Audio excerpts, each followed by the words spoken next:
warahmatullahi wabarakatuh. Perkenalkan, nama saya Etika Meliani, NPM C1C0233. Baiklah, pada pertemuan ini saya akan menjelaskan tentang non-current liabilitas.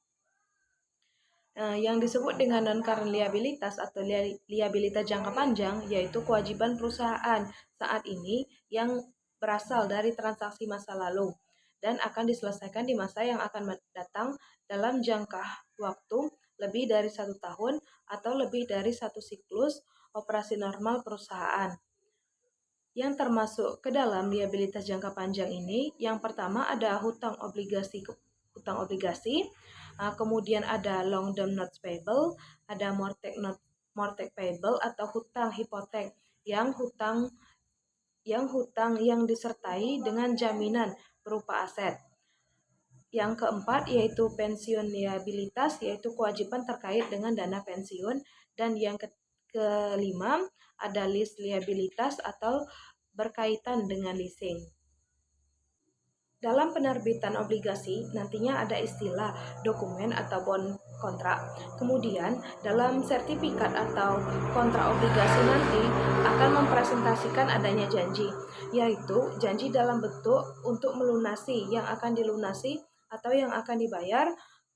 Itu ada 2, yaitu yang pertama sejumlah uang pada tanggal jatuh tempo sebesar nilai nominalnya, yaitu nilai yang tercantum dalam sertifikat obligasi atau dalam kontrak obligasi. Yang kedua yaitu di samping itu kita juga membayar secara periodik sejumlah uang yang kita sebut sebagai bunga pembayaran.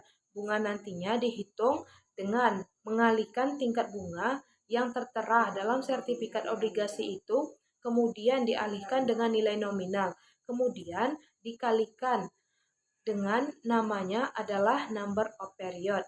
Kemudian di dalam sertifikat obligasi itu juga tertera value atau nilai nominal, juga akan tertera tingkat bunga yang akan kita sebut contractual interest rate. Pembayaran bunga lazimnya itu ada yang semi annually atau per semester, ada juga yang annually atau per tahun, dan ada yang quarterly dan ada monthly. Nah, dalam penerbitan obligasi digunakan ketika perusahaan membutuhkan sejumlah dana dalam jumlah yang besar, maka perusahaan bisa memilih untuk mendanai perusahaan dalam jumlah besar, salah satunya yaitu dengan menerbitkan obligasi. Keunggulan jika pendanaan menggunakan obligasi dibandingkan pendanaan dengan menerbitkan saham. Yang pertama yaitu tidak adanya kontrol atau hak pengendali yang diperoleh oleh pemegang obligasi.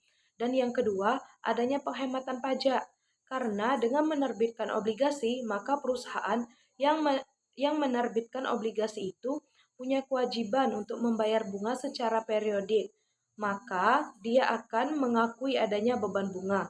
Nah, beban bunga akan menjadi pengurang dari pendapatan atau pengurang dari penghasilan kena pajak.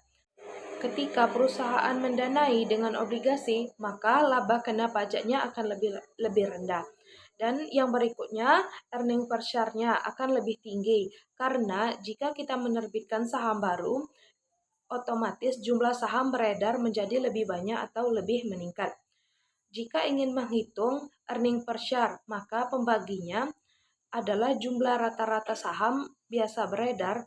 Jika rata-rata saham beredar meningkat karena kita menerbitkan saham baru, maka pembaginya akan bertambah besar. Sehingga pendanaan menggunakan saham akan menghasilkan earning per share yang lebih rendah. Sedangkan jika kita mendanai dengan menggunakan obligasi, maka tidak ada penambahan jumlah saham beredar, sehingga pembaginya menjadi lebih kecil. Kemudian ada beberapa jenis obligasi yang kita kenal. Yang pertama ada squared dan unsquared, itu artinya obligasi menyertakan adanya jaminan. Yang kedua ada dem serial dan callable bond. Dem bond artinya obligasi itu hanya dilunasi oleh penerbitnya itu satu kali. Sedangkan jika serial bond, maka dalam pelunasan pokok utang obligasi itu tidak satu tanggal atau satu kali pelunasan, tetapi bisa dengan cara diangsur. Misalnya 3 kali angsuran. Dan ada lagi callable bond. Callable bond berarti obligasi yang memiliki hak bagi penerbit obligasi untuk melunasi obligasinya lebih cepat daripada tanggal jatuh tempo.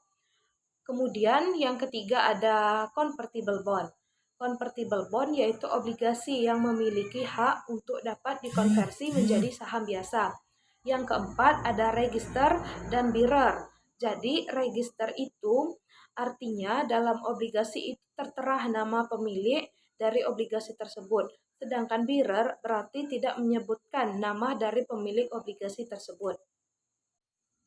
Kemudian yang kelima ada income bond dan revenue bond. Income bond artinya obligasi yang pembayaran bunganya baru dilakukan perusahaan jika perusahaan itu memperoleh laba. Nah, jika perusahaan tidak memperoleh laba pada saat itu, maka perusahaan tidak harus menunaikan kewajibannya untuk membayar bunga. Selanjutnya kita akan membahas bagaimana kita menilai obligasi pada saat mencatat ketika obligasi itu diterbitkan. Nah, yang pertama adalah permintaan dan penawaran. Jika obligasi itu permintaannya tinggi dibandingkan dengan jumlah yang kita tawarkan, maka secara hukumnya itu pasti harga dari obligasi tersebut akan mahal. Kemudian, relative risk yang menyertai dengan obligasi tersebut. Nah, dalam prinsip investasi, jika ingin rate yang tinggi, maka harus memiliki resiko yang tinggi. Kemudian ada juga yang mempengaruhi itu adalah kondisi pasar. Kemudian kondisi ekonomi dari suatu negara. Selanjutnya, untuk menentukan berapa harga dari suatu obligasi ada 3 cara untuk menentukannya. Yang pertama, jika dalam sertifikat obligasi sudah disebutkan berapa harga jualnya, maka harga jual itu akan dicatat sebagai harga jual obligasi. Yang kedua, jika disebutkan harga nilai kursnya, maka kita tinggal mengkalikan nilai kurs dengan nilai nominal. Dan yang ketiga, jika ada informasi yang tidak disebutkan berapa kursnya dan berapa harga jualnya, tetapi disebutkan hanya berapa nilai nominal, berapa kontraktual interest rate, dan berapa market interest rate, kemudian ada number of periodnya. Maka cara untuk menentukan selling price-nya adalah dengan melakukan present value atau dengan menghitung nilai sekarang. Yang akan di present value-kan itu ada 2. Yang pertama yaitu mempresent value-kan prinsipal sebesar nilai nominal dari obligasi dan mempresent value anuitaskan bunga yang akan dibayar secara periodik. Selanjutnya, hasilnya nanti akan dijumlahkan, maka itulah yang merupakan selling price-nya yang akan kita catat ketika kita menerbitkan obligasi. Nah, dalam obligasi sendiri ada beberapa istilah terkait dengan obligasi. Yang pertama, yaitu berhubungan dengan tingkat bunga, ada namanya state rate, coupon rate, dan nominal rate, contractual interest rate.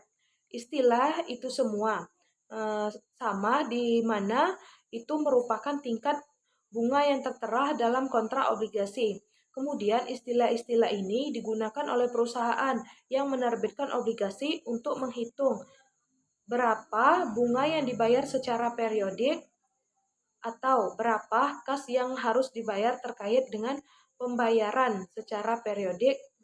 Kemudian istilah-istilah ini digunakan oleh perusahaan yang menerbitkan obligasi untuk menghitung berapa bunga yang dibayar secara periodik atau berapa kas yang harus dibayar terkait dengan pembayaran bunga. Nah, cara untuk menghitung bunga yang dibayar secara periodik yaitu dengan mengkalikan kontraktual interest rate dikali dengan nilai nominal. Kemudian ada lagi istilah market interest rate, sehingga disebut juga sebagai yield. Itu adalah tingkat bunga yang dikehendaki oleh investor, di mana yang menjadi acuan itu adalah tingkat bunga yang berlaku di pasar. Market interest rate digunakan untuk menghitung berapa beban yang akan dicatat oleh perusahaan yang menerbitkan obligasi. Cara untuk menghitung market interest rate yaitu dikalikan dengan carrying amount.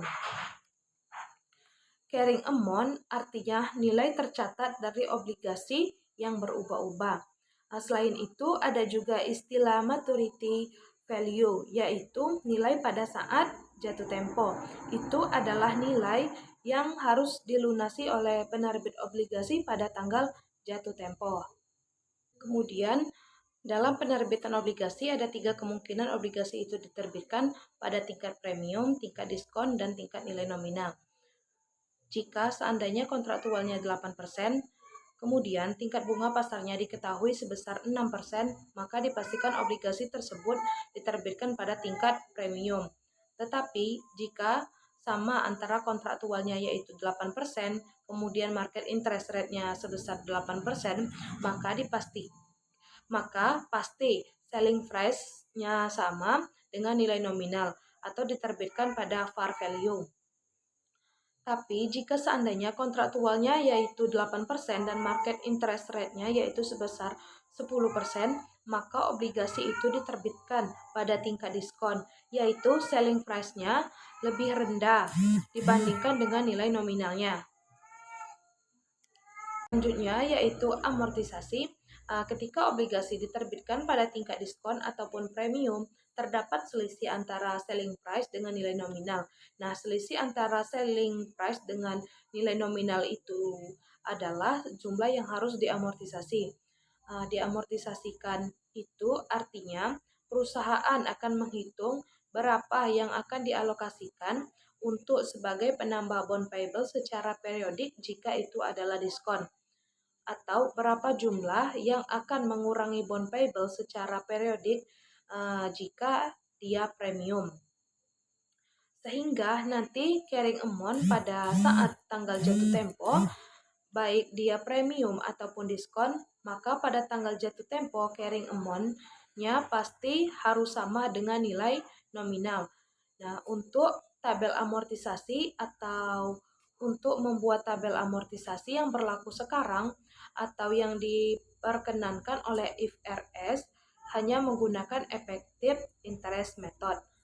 Jumlah yang diamortisasikan juga bisa didapat dari pertama melakukan terlebih dahulu berapa bond interest expense, kemudian ada lagi pengurangan yaitu bond interest paid, yaitu bunga yang dibayarkan.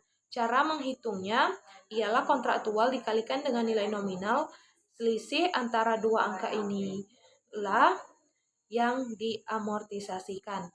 Mungkin itulah penjelasan dari saya. Saya akhiri. Wassalamualaikum warahmatullahi wabarakatuh.